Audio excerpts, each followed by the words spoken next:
Argentinian team കേരളത്തിലേക്ക്, അതാണ് ഇപ്പോഴത്തെ ചർച്ചാ വിഷയം. എന്നാൽ എനിക്ക് ചോദിക്കാനുള്ളത്, അർജൻറ്റീന കേരളത്തിലേക്ക് വരുന്നത് എന്താണ് ഉപയോഗം?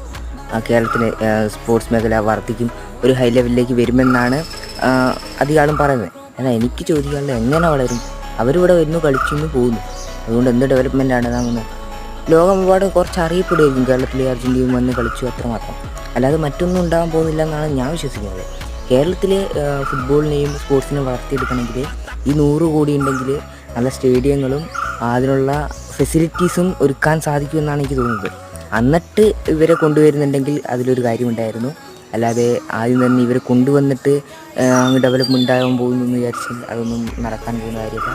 ആദ്യം തന്നെ ഇവിടെ ഫുട്ബോളിനായാലും മറ്റെന്ത് മേഖലയ്ക്കായാലും, സ്പോർട്സിൻ്റെ മേഖലയ്ക്കായാലും വളർന്നു വരാനുള്ള ഭാവി തലമുറകൾക്ക് വളർന്നു വരാനുള്ള, സ്പോർട്സിലേക്ക് വരാനുള്ള ഫെസിലിറ്റീസുകളൊക്കെ ഇവിടെ ഉണ്ട്, ഗ്രൗണ്ടുകളൊക്കെ ഉണ്ടായിട്ടാണ് ഇത് നല്ലൊരു കാര്യമായിരുന്നു.